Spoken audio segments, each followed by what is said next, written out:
Olá, queridos alunos! Estamos de volta para mais uma aula e hoje nós vamos falar dos fenômenos mediúnicos que antecederam a codificação, Hydesville e mesas girantes, que é o tomo 1, módulo 2, roteiro 1.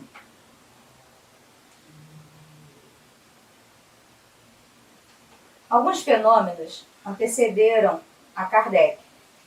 Então, muita gente fala em espiritismo e acredita que tudo começou com Kardec. Mas, na realidade, foram uma série de fenômenos que foram ocorrendo até que Kardec despertasse o interesse para o que estava acontecendo. O primeiro deles é o episódio de Hydesville. Em 1847, a aldeia de Hydesville, localizada no condado de Wayne, estado de Nova York, distante 30 quilômetros da cidade de Rochester, era um pequeno aglomerado de casas de madeira com uma típica população de agricultores.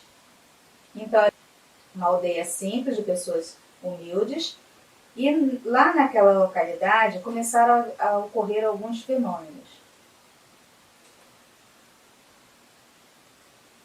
Naquela aldeia vivia a família Fox, uma família de fazendeiros composta pelo pai John Fox, a mãe Margaret Fox e de suas duas filhas, Margaret Fox, de 14 anos, e Kate Fox, de 11 anos. Eles tinham outros filhos que não moravam com eles, e eram da religião metodista.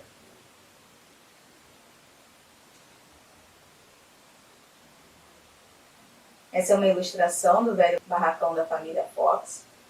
Então, era uma tosca cabana, onde eles moravam. E naquela cabana havia ocorrido o assassinato de um mascate, e o espírito do vendedor produzia sons, barulhos, ruídos, tentando se comunicar com seus moradores. A princípio, a família Fox não se incomodava com os sons, pois pareciam naturais.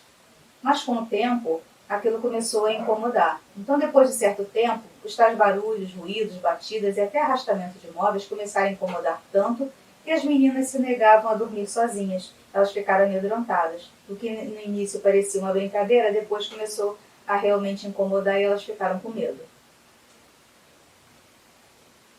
Então, em 31 de março de 1848, a menina Kate desafiou a força invisível a repetir, com os golpes, as palmas que ela batia com as mãos.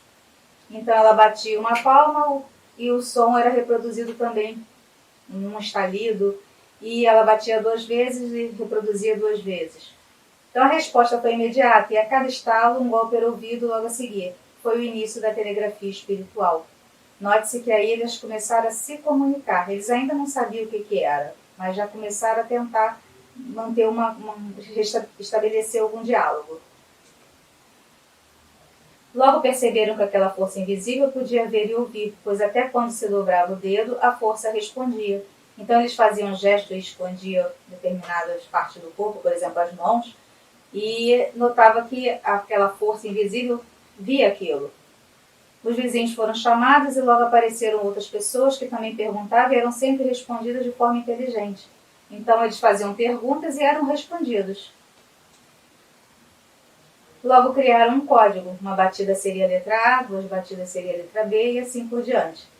E assim estabeleceram um canal de comunicação com o espírito. Eles criaram um alfabeto e aí era só fazer a transcrição para entender o que ele estava respondendo. Ficaram sabendo, dentre outras informações, que ele havia sido assassinado pelo antigo inquilino e que foi enterrado na adega a 10 pés de profundidade. O espírito se identificou como Charles B. Rosman. Com essa revelação, eles resolveram escavar a adega para encontrar o esqueleto do suposto assassinato. Inicialmente encontraram apenas vestígios e somente após 50 anos foi descoberta a ossada do homem assassinado. Isso não ficou por aí. Vários fenômenos desse tipo passaram a ocorrer em outras cidades, em outros países, em outras famílias.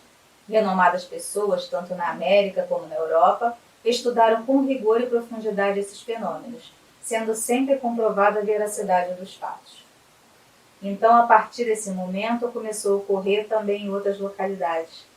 A família Fox é a primeira que a gente tem notícia que tenha ocorrido, mas na realidade os espíritos estavam querendo se comunicar, nós vimos que o contexto histórico, na primeira aula nós falamos sobre o contexto histórico, né, do século XIX, mostrando que havia todo um preparo para que essa doutrina surgisse. E nesse momento começaram a ocorrer as manifestações, as comunicações. Ah, mas a comunicação espiritual, ela passou a existir a partir daquele momento? Não, naquele momento foi massificada. E aí, aquilo que ficava nas mãos de pessoas com determinada posição, como sacerdotes, como no tempo antigo, as pitonisas, eles agora passaram a acontecer para toda a população.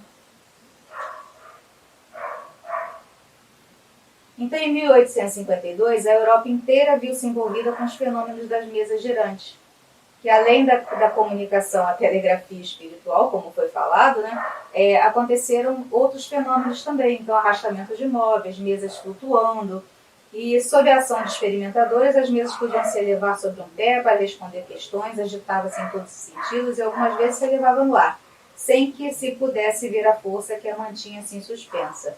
Então isso começou a acontecer com muita frequência e logo alugavam-se teatros para ver as mesas se movimentando, se suspendendo. Só que, como tudo, né, não ficava só no fenômeno. Aí apareciam aqueles que queriam se aproveitar, que também criavam os seus espetáculos com fios, com outras engenharias para poder criar ilusionismos. Então, os fenômenos das mesas girantes passaram a fazer parte dos noticiários e, em muitos casos, de forma irônica. Claro que isso acontecendo virou notícia, né? Então, os jornais começaram a falar sobre o fenômeno, mas também ironizar. Essa gravura é uma gravura apresentada nos noticiários da época na Alemanha para mostrar como as pessoas se reuniam em torno de uma mesa para fazê-la mover. Isso virou notícia, mas também fizeram anedotas e charges. Então, essa daqui é um diálogo onde o policial ele diz: disseste que a vossa cozinheira vos furtou, mas e as provas? E a dona da casa responde: senhor comissário, eis a mesa da cozinha que está pronta para depor por escrito. Então, mostrando que a mesa se comunicava. Outra aqui é uma jovem mesa de exterior simpática que fala várias línguas e conhece um pouco de aritmética e muitas histórias, pede o lugar de intendente de finanças. Alguns fenômenos, havia ali espíritos por trás, conhecedores do assunto. Então, realmente, falavam coisas interessantes, respondiam coisas com muita seriedade. Mas, é claro, havia aqueles que também queriam só se divertir e brincar. Então, o fenômeno de Hydesville, nesse episódio, paira certa dúvida sobre a identidade do morto. É possível que seu nome fosse outro, e os espíritos que dirigiam esses fenômenos não teriam permitido que fosse revelada sua verdadeira identidade. Isso verifica que nem tudo os espíritos podem revelar. Então, a gente nota aí que, de repente, esse nome nem era realmente dele, e sim preservando a vida daquele espírito que lá habitou e que realmente foi assassinado, mas mostrando também que os espíritos eles não podem revelar tudo. Eles às vezes querem até falar, mas eles não podem. As comunicações não limitaram as irmãs Fox, se espalharam rapidamente para chamar a atenção dos homens sobre a existência do mundo dos espíritos.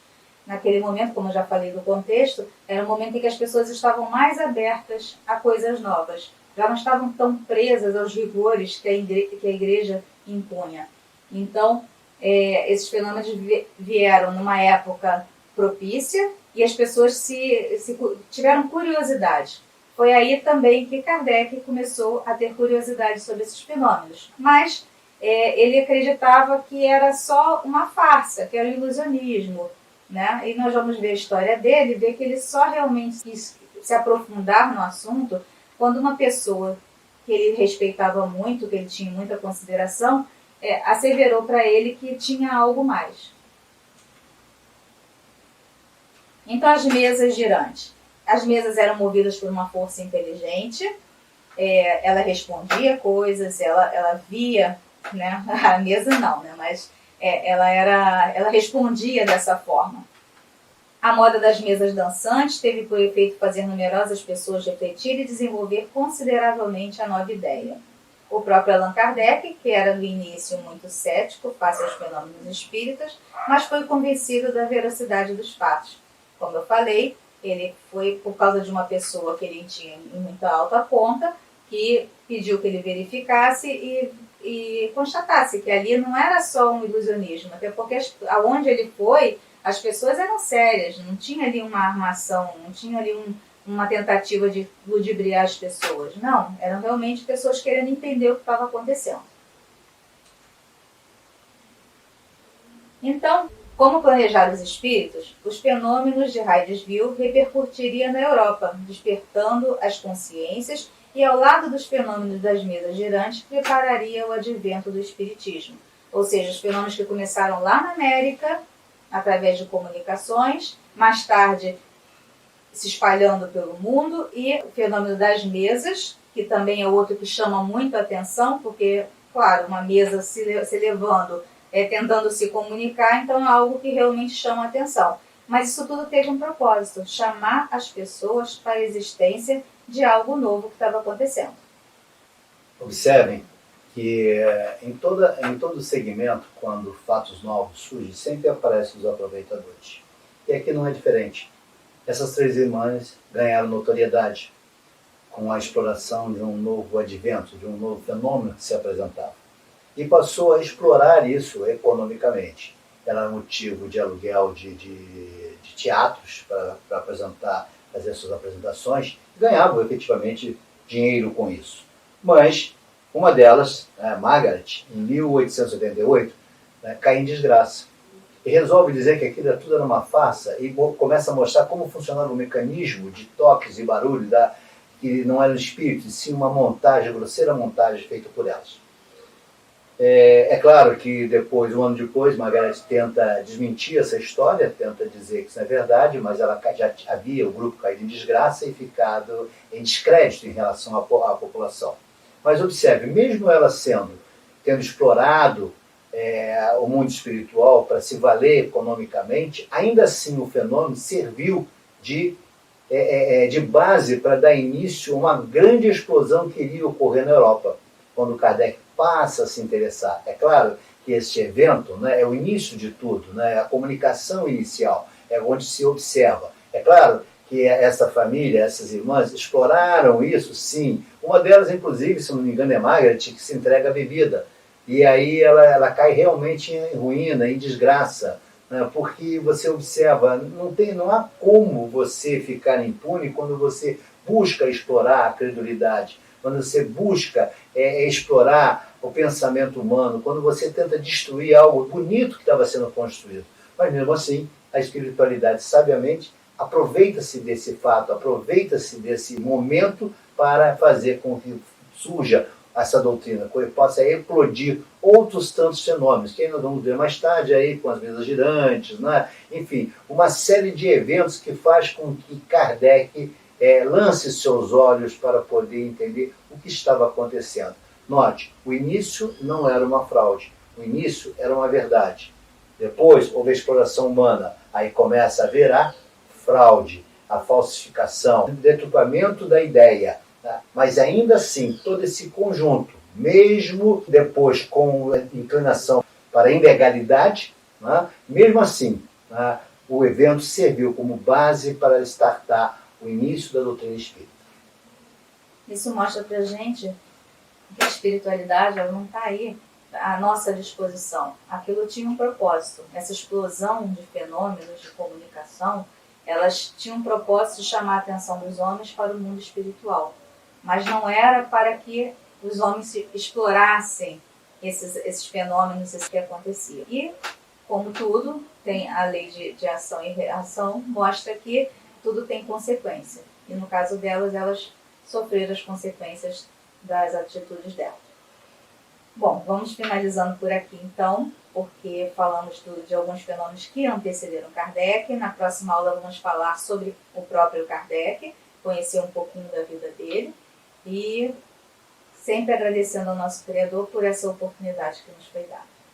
Graças a Deus.